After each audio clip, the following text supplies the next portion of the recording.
The key shouldn't have been there. Harold never kept anything important, and his Bible said God didn't need to know about his business dealings. But there it was, small and brass, tucked between Psalms and Proverbs like some kind of divine joke. 3 days since I'd buried my husband of 42 years, and his secrets were already crawling out of their hiding places. My fingers trembled as I worked the key into that bottom drawer he'd always kept locked. "Personal papers," he'd say whenever I asked. "Nothing that concerns you, Margaret. Nothing that concerns me." The drawer slid open with a whisper. Photographs. Dozens of them, scattered like fallen leaves across manila folders and yellowed envelopes. My chest tightened as I lifted the first one, a woman with auburn hair and laughing eyes, holding a little girl who couldn't have been more than 5. The child had Harold's eyes. Those distinctive green eyes that had charmed me at the church social in 1981, that had looked at me with love through decades of morning coffee and evening news. Number, the word, escaped me like air from a punctured tire. I sank into Harold's leather chair, the one that still smelled like his aftershave and pipe tobacco. The photograph shook in my hands as I studied every detail. The woman was beautiful in that effortless way. I'd never been. Natural blonde highlights, perfect teeth, the kind of figure that looked good in anything. The little girl was reaching for the camera with pudgy fingers, her mouth open in a delighted laugh. She wore a pink dress with tiny flowers, the kind I'd imagined buying for the daughter Harold and I never had. How long? The question burned in my throat. How long had this been going on? I fumbled for another photograph. Birthday party. A kitchen I didn't recognize, streamers hanging from oak cabinets, a homemade cake shaped like a unicorn. The same little girl, older now, maybe 7, blowing out candles while the auburn-haired woman watched with tears in her eyes. Happy tears. The kind I'd shed when Harold surprised me with that trip to Branson for our 20th anniversary. The kind that said, "This is perfect, and I am loved, and this is my family." "Damn you, Harold," I whispered to the empty room. More photographs. Christmas morning in a living room decorated with expensive ornaments and a tree that touched the ceiling. The little girl, maybe 9 now, unwrapping presents with the focused intensity children reserve for birthdays and holidays. Her hair had grown long, past her shoulders, and she'd lost that baby roundness in her face. Harold wasn't in any of the pictures, but his presence was everywhere. The expensive dollhouse that must have cost more than we spent on Christmas in 1995. The piano in the corner he'd always said we couldn't afford one when I'd mentioned lessons.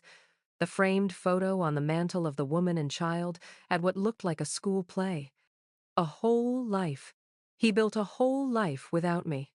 My hands found another envelope, this one heavier. Inside, report cards from Millbrook Elementary, straight A's in reading and mathematics. A note from the teacher. "Emma is a joy to have in class. Her father should be very proud." Emma. Her name was Emma.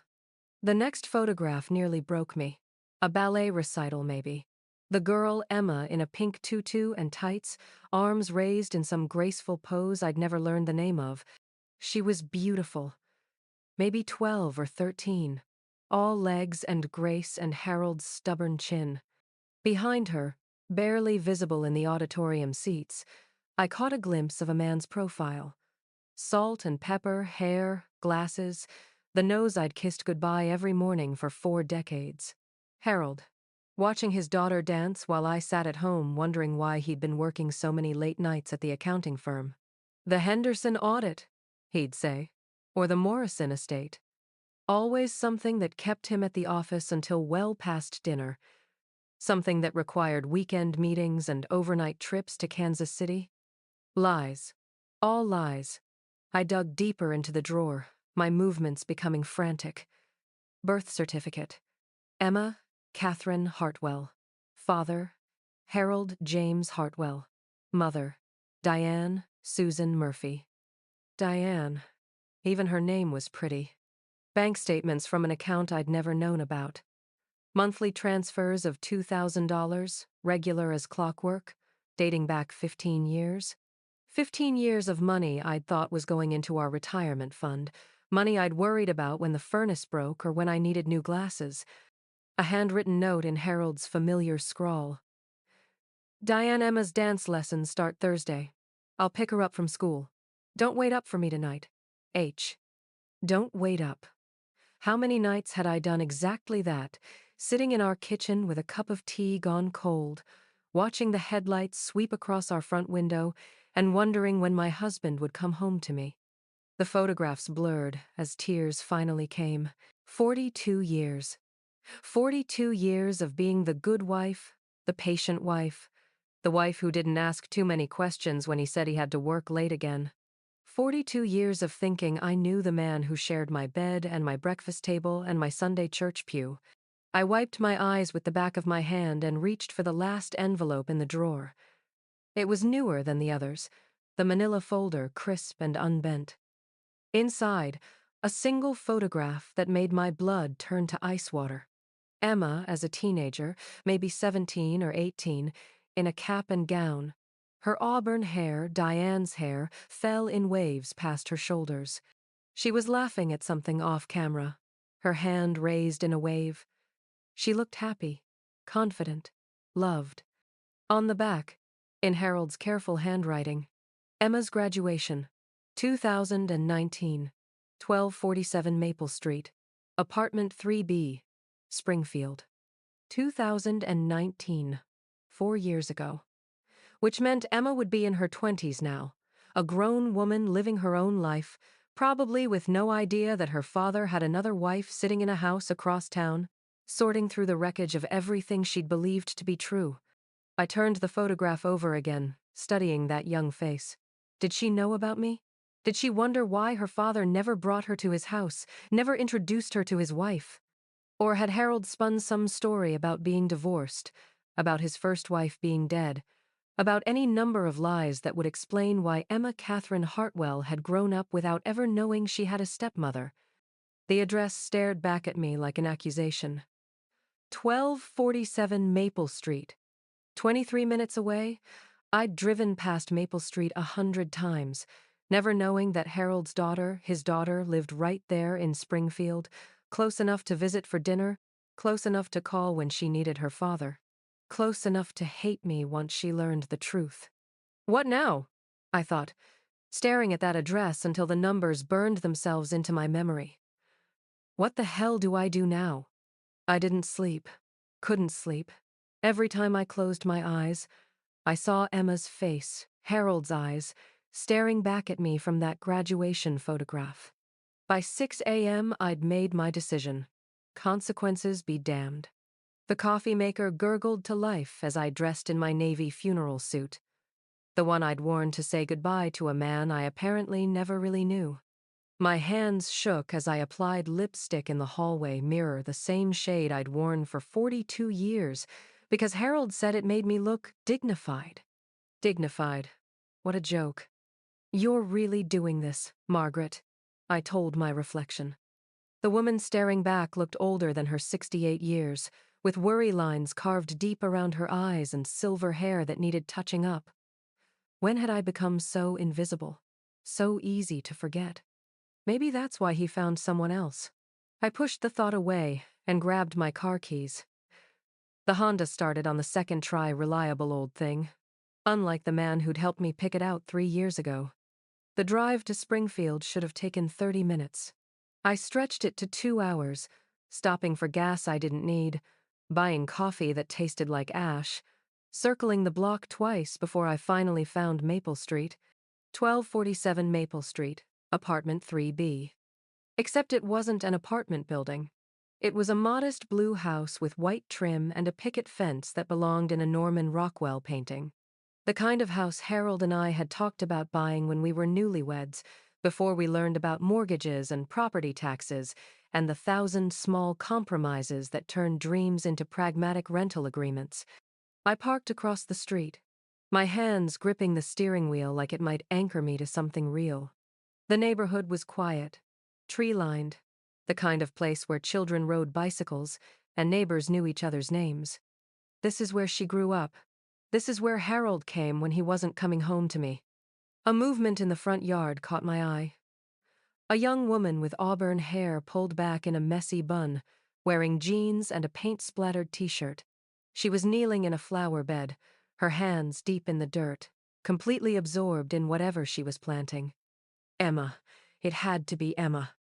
Even from across the street, the resemblance was unmistakable. She had Harold's long legs, his careful way of moving, the stubborn set to her shoulders when she was concentrating. But there was something else, a lightness to her that Harold had never possessed, a joy in simple tasks that made her seem younger than her 20-something years. She's beautiful. The thought came unbidden, followed immediately by a stab of something that might have been maternal pride if I had any right to feel such a thing. This girl, this woman, was Harold's daughter. Part of him would live on in her laugh, in the way she tilted her head when she was thinking, in 1,000 small gestures I'd never get to witness up close. A toddler emerged from behind the house, stumbling on unsteady legs toward Emma with the single-minded determination only children possess. Maybe 18 months old, with dark curls and chubby fists clutching something that might have been a dandelion. Emma looked up from her flowers and laughed, a sound that carried across the street and hit me like a physical blow. Harold's laugh. Not just similar. Not just reminiscent. Exactly the same delighted chuckle Harold used to make when I surprised him with his favorite dinner or when he found something particularly funny in the Sunday comics. The laugh I hadn't heard in years, the one that had disappeared sometime in the last decade when everything became routine and predictable and quietly disappointing. The toddler reached Emma and thrust the wilted flower toward her with the solemnity of a diplomat presenting state secrets.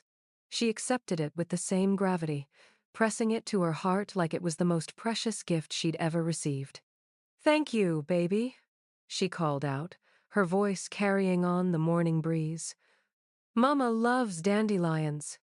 Mama. My heart stopped. Actually stopped. Then started again with painful irregularity. A grandchild. Harold had a grandchild. I gripped the rearview mirror and angled it so I could see my own face. When had I become this woman? This stranger with hollow cheeks and desperate eyes, sitting in a car across from a house where her husband's real family lived their real lives? The toddler, my God, my grandchild had Harold's nose. Even from this distance, even at 18 months old, the resemblance was there in the determined way he explored the yard, the fearless way he approached everything like it was an adventure waiting to happen. How many birthdays have I missed? How many first steps and first words and bedtime stories? Emma scooped the child up, spinning him around until he shrieked with laughter. She was a natural mother, patient and playful and completely devoted. The kind of mother I'd dreamed of being before we learned that children weren't in God's plan for Harold and me. God's plan. Another joke. Apparently, God's plan included secret families and double lives and wives who were too stupid to ask the right questions. I watched Emma carry the toddler toward the house, both of them laughing about something only they understood. They looked happy, complete, like a family that had never needed anything more than what they already had, like a family that had never needed me. The thought should have hurt, but instead it brought an unexpected wave of relief. Whatever Harold had done, whatever lies he'd told, at least Emma had grown up loved. At least this child would have memories of a father who came to recitals and graduation ceremonies, who carved jack-o'-lanterns and helped with homework and showed up when it mattered. Even if he'd had to lie to me to do it. I reached for the door handle, my heart hammering against my ribs. 23 years too late, but I was finally going to meet Harold's daughter. I was going to look her in the eye and figure out how to explain that her father had been living a double life, that she had a stepmother she'd never known existed. What do I even say? "Hello, I'm the wife your father forgot to mention? Surprise, you have family you never knew about? Sorry to interrupt your life, but your dad was lying." The front door opened. A woman stepped onto the porch, and my blood turned to ice water in my veins. Auburn hair now streaked with silver, laugh lines around familiar blue eyes, but unmistakably the same face from all those photographs. Diane. The other woman. The first woman. She was alive. She was here. And she was walking straight toward my car like she'd been expecting me. She's not angry. That's the first shock. Catherine Murphy, 63, silver threads in auburn hair, wearing a gardening apron over jeans, approaches my car with the careful steps of someone delivering news, not someone ready for a fight. I roll down the window with shaking fingers. "You're Margaret," she says. Not a question. A statement delivered with the kind of gentle certainty that comes from knowing someone's face for decades without ever meeting them. "Ah, yes. How did you?" Harold showed me pictures. Her voice is softer than I expected, musical in the way that suggests someone who once sang lullabies. He said if anything ever happened to him, I should find you. That you deserved to know. He wanted me to know. The thought hits like a slap. After all those years of secrets, Harold had planned for this moment, had wanted this moment. "Would you like to come inside?" Catherine asks. "Emma's making tea, and there are things Harold left for you, things he wanted you to understand." I follow her up the brick walkway on unsteady legs, past the flower bed where Emma is still working. Up close, Harold's daughter is even more beautiful, high cheekbones and clear skin, wearing no makeup because she doesn't need it. She looks up as we pass, and I see curiosity in her green eyes, not suspicion. She doesn't know who I am yet. The house smells like cinnamon and baby powder, with undertones of the same cologne Harold wore on Sundays. Family photos line the hallway, Emma at every age. The toddler I now know is named Michael. Catherine at what must have been her 50th birthday party.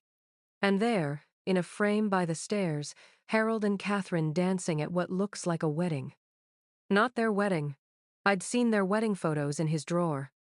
This was something else. Some family celebration where they looked comfortable together, settled into the kind of easy partnership that comes after decades of shared history. The kitchen is warm and cluttered in the way homes are when children actually live in them.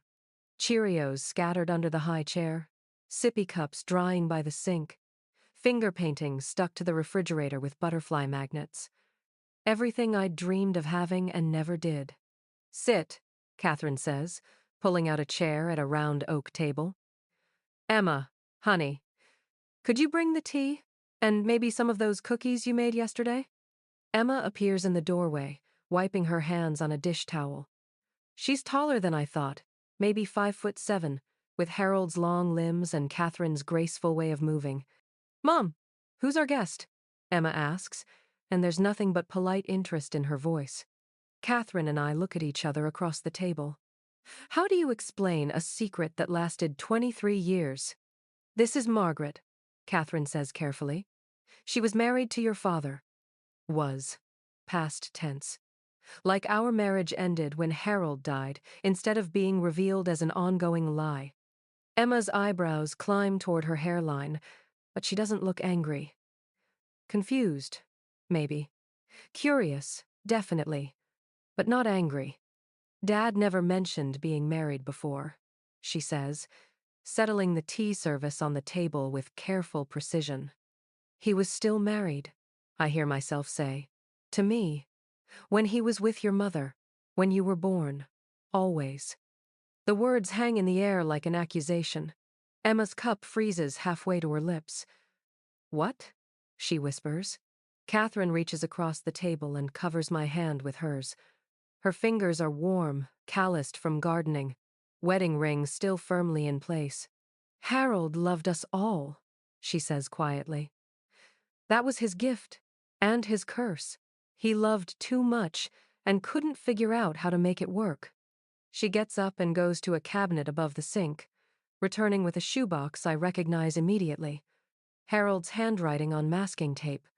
"For Margaret, if something happens." He left me a box.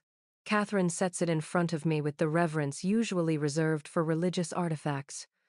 "He made me promise to give this to you. Said it would explain everything better than he ever could." My hands tremble as I lift the lid. Inside, dozens of letters in Harold's familiar script, all addressed to me, all dated but never sent. The earliest is from 1989, just a few months after Emma was born. Dearest Margaret, I read aloud, my voice barely a whisper. I don't know how to tell you about Emma without destroying everything we've built together, Catherine and I. It wasn't supposed to happen. She was just a client, and then she was a friend, and then she was pregnant and scared, and I couldn't abandon her. But I couldn't abandon you either. I love you both in different ways, and I know that's not fair to anyone, but I'm trapped by my own choices now. Emma leans forward, her tea forgotten. He wrote to you? All this time? I pick up another letter. This one from 1995. Margaret, I saw you looking at baby clothes in Sears yesterday and my heart broke. You would have been such a wonderful mother. Emma asked why she can't come to our house, and I told her Daddy has work to do there, but the truth is, I'm a coward. I'm afraid you'll hate her for existing, and I'm afraid she'll hate me for keeping her from you. He was scared, Catherine says softly. Terrified of losing either of us. Every year that passed made it harder to tell the truth. How do you explain 20 years of deception without destroying everything? I read another letter from 2010. Emma graduated high school today, and she looked so beautiful in her cap and gown. You would have been proud of her, Margaret. She's smart like you, stubborn like me, and kind in a way that makes me think we must have done something right. I almost called you tonight to tell you about her, but what would I say? Surprise! You have a stepdaughter who's been wondering why her father never talks about his family? Emma's eyes are bright with unshed tears. I did wonder. All my friends had grandparents and aunts and uncles, and Dad always said his family was complicated. I thought maybe you were dead. I thought you didn't know I existed, I admit. I didn't. Not really. But Dad would get this look sometimes, especially around holidays, like he was missing someone. Mom used to joke that he had a secret family somewhere. Catherine laughs, but it's a sound without humor. Turned out I was right.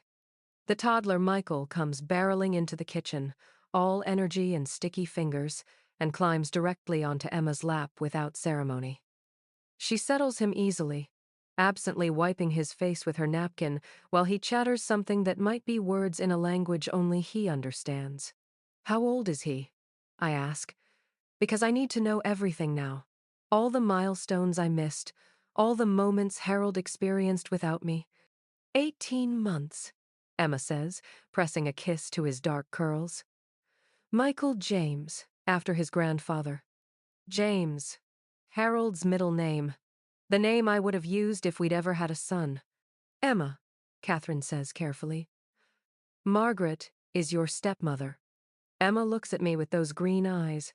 Harold's eyes, and I see her trying to process 42 years of marriage existing parallel to her entire life.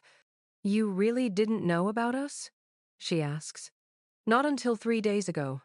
I found photos in his desk after the funeral. The funeral? Emma's face crumbles. You buried him. You were there when he died. Of course. I was the legal wife, the emergency contact, the one who made medical decisions and signed papers. Emma and Catherine had been locked out of his death the same way I'd been locked out of her birth. I'm sorry, I whisper, and I mean it. If I'd known about you, I would have called. You should have been there.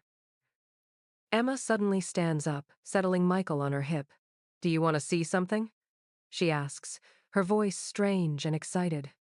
Emma, Catherine warns. Maybe we should... No, she needs to see this. Come on. She leads me up the stairs, past family photos and children's artwork, to a door at the end of the hall. Inside is a small office with a desk and filing cabinets, but it's the wall that makes me stop breathing. Photos of me, dozens of them. Our wedding day, our anniversary trips, Christmas mornings, the surprise party for my 60th birthday.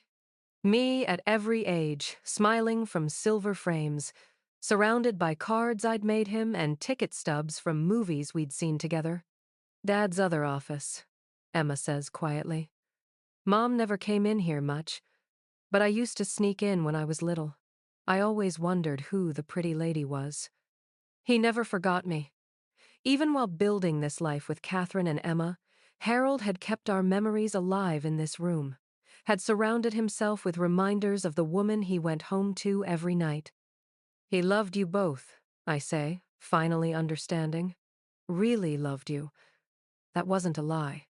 Emma nods, tears spilling down her cheeks. And now we're all here together, and he's not. Harold's chair still holds the impression of his body. I sink into the worn leather, surrounded by photos of a life I thought I knew completely, and try to make sense of the man I'd married. Emma pulls open the desk drawers with the familiarity of someone who's explored this room countless times. He kept everything, she says, lifting out a stack of leather-bound journals. Mom used to get mad because he'd disappear up here every night after dinner. Said he was working, but I knew better. The first journal is dated 1989, the year Emma was born. Harold's careful handwriting fills every page, not business notes, but something much more personal. The 15th of March, 1989. Margaret made pot roast tonight, her mother's recipe. She was so proud, kept asking if it tasted right. I told her it was perfect, but all I could think about was Catherine in the hospital, holding our baby girl. How do I love them both without betraying either? The 22nd of March, 1989. Emma smiled today. A real smile, not gas like Catherine insists. She has my eyes, my stubborn chin. Margaret mentioned wanting children again at dinner. I had to leave the table. My chest tightens as I read entry after entry detailing Harold's double life. Not the calculated deception I'd imagined, but the desperate scrambling of a man trying to be everything to everyone. Emma sits cross-legged on the floor beside the chair, Michael toddling between the bookshelves behind her. He used to let me sit with him sometimes, she says quietly.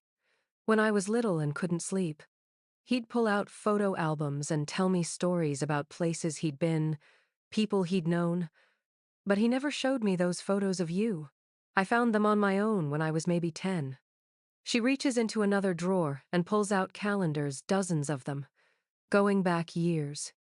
Each one meticulously marked with dates in different colored inks. Red for your anniversaries and birthdays? Emma explains, running her finger over the careful notations. Blue for mine and Mom's. Green for holidays he spent with each family. Look. She opens the calendar for last year. Our wedding anniversary is circled in red. Dinner with M at Romano's. She wore the blue dress I bought her for Christmas. Told her she looked beautiful. Meant it. Emma's birthday, 3 weeks later, is marked in blue. Emma's 23rd. Made her favorite cake. She's so much like Catherine at that age, fierce and funny and completely unaware of how special she island. He remembered everything. Desperate, I think. Tired of living like this. I flip through pages of Harold's increasingly frantic handwriting. Plans to tell me the truth, then pages of reasons why he couldn't. Draft letters that start strong and trail off mid-sentence. Lists of pros and cons that always end the same way. Too much to lose. Too much time has passed. The 10th of December 2018, Margaret asked why I've been distant lately. Said I seemed like I was carrying the weight of the world. She's not wrong. How do you tell someone you love that you've been lying to them for 30 years? How do you explain that the lie started small and grew into this monster that's eating everything? The 3rd of January 2019. Emma's graduation party yesterday. She looked so proud in her cap and gown. Kept asking when she could meet my other family. She knows I have 1 children. Aren't stupid. But how do I introduce my daughter to my wife when my wife doesn't know my daughter exists? Catherine appears in the doorway with a tea tray, moving quietly so as not to disturb Michael, who's discovered a box of old toys in the corner. He spent more and more time up here toward the end, she says, setting the tray on a small table. Some nights he'd be up here until 2 or 3 in the morning, writing in those journals or staring at photographs. I turn to an entry from just 6 months ago. Margaret is getting suspicious. Asked why I've been taking so many evening walks, why I'm always checking my phone. I told her it was work stress, but she's not buying it anymore. She's too smart for that. Maybe it's time. Maybe I've been a coward long enough. He was going to tell me, I whisper. Emma nods, tears bright in her eyes. He talked about it all the time these past few months. Said he was tired of living like he was two different people. I flip to the final entries. Harold's handwriting shakier now, as if he was writing under great strain. The 20th of March. Had lunch with Catherine today. Told her about my plan to finally tell Margaret everything. She cried, but she understands. Said she's been waiting 23 years for this weight to be lifted off all of us. The 25th of March. Bought Margaret flowers today. White roses, her favorites. She asked what the occasion was, and I almost told her right then. Almost said, I have a daughter I want you to meet, but I chickened out. Again. The final entry is dated just 4 days before Harold's heart attack. The 28th of March. I'm going to tell Margaret this weekend. I've written the letter, rehearsed the speech, prepared for every possible reaction. I can't live like this anymore. Emma deserves to know her stepmother, and Margaret deserves to know she has a stepdaughter and grandson who would love her if given the chance. If this destroys everything, at least I'll have tried to make it right. He ran out of time, I say, closing the journal. The heart attack happened on April 1st, Catherine says quietly. April Fool's Day. He would have hated the irony. Emma stands up, dusting off her jeans, and goes to a small safe in the corner of the room. She inputs a combination Harold's birthday and pulls out a single envelope. Mom, she calls down the hallway. Should I give this to her now? Catherine appears again, looking between Emma and me with an expression I can't quite read.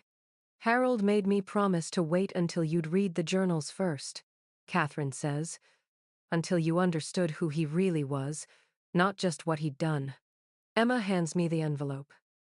My name is written on it in Harold's familiar script, but the handwriting is different, somehow neater, more deliberate, like he'd taken great care with each letter. Inside is a single sheet of paper, folded in thirds. Harold's final letter to me, written in preparation for a conversation that never happened.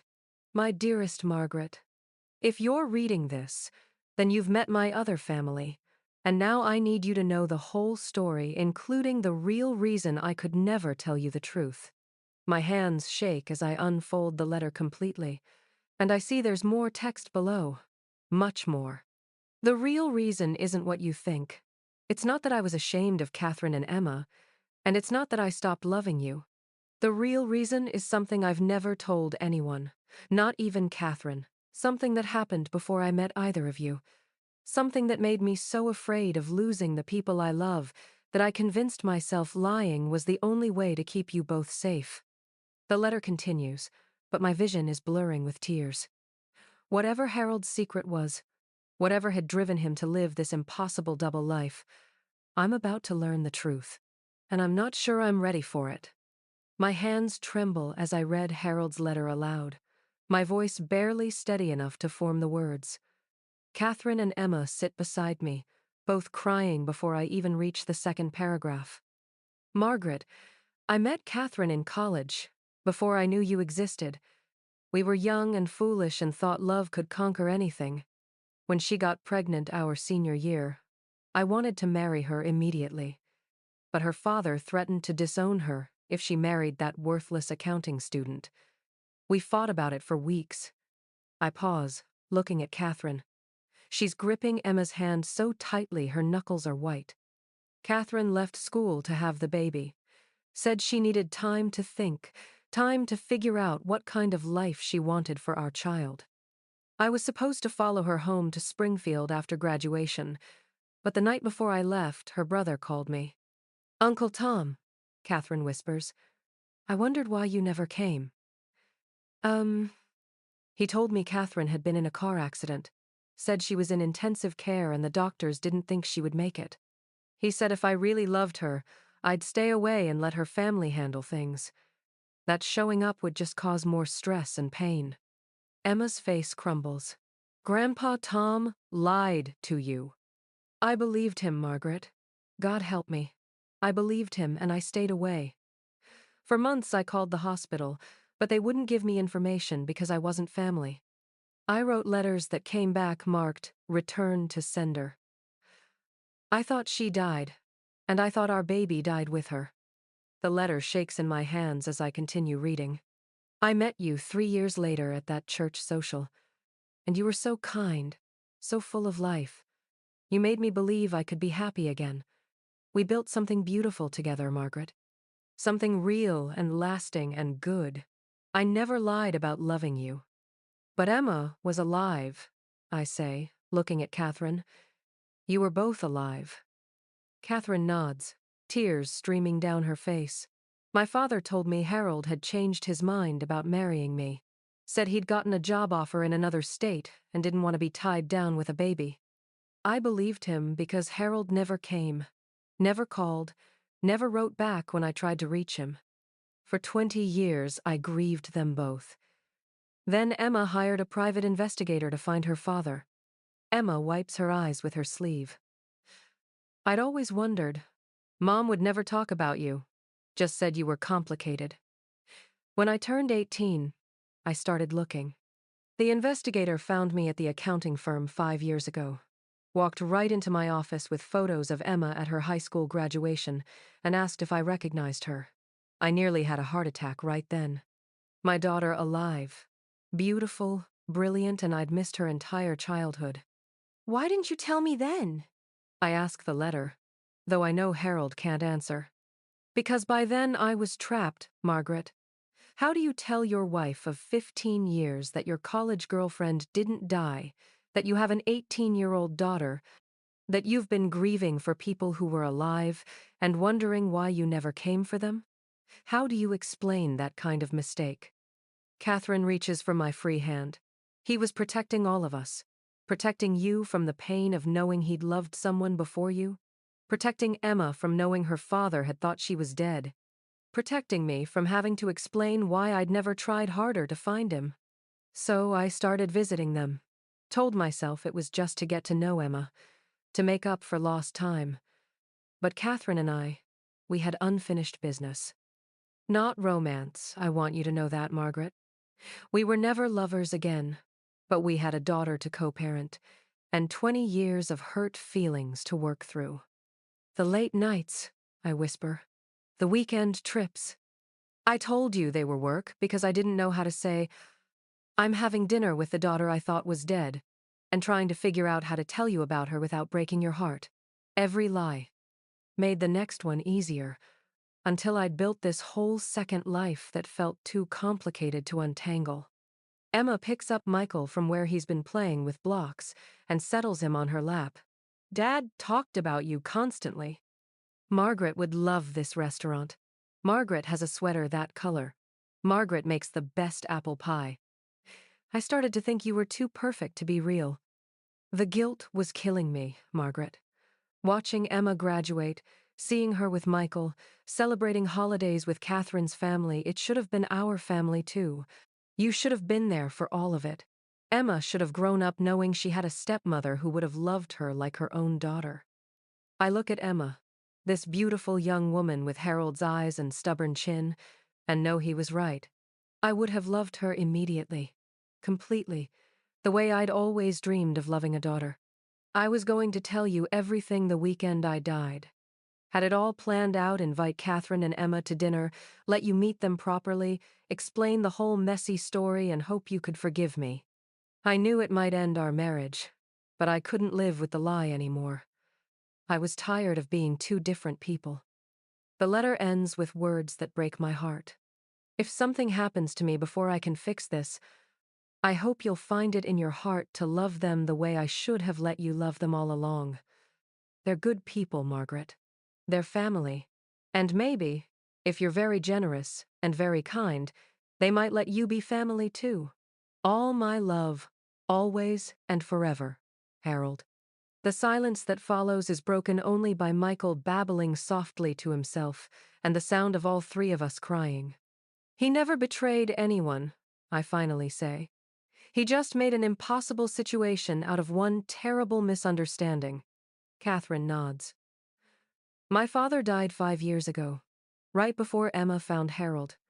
His deathbed confession was that he'd lied about Harold abandoning us. Said he thought he was protecting me from a man who wouldn't amount to anything.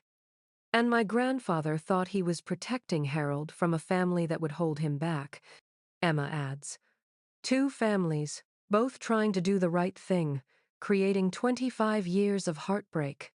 I look around Harold's secret office, at the photos of both families, at the journals documenting his struggle, at the evidence of a man who loved too much and couldn't figure out how to make it work.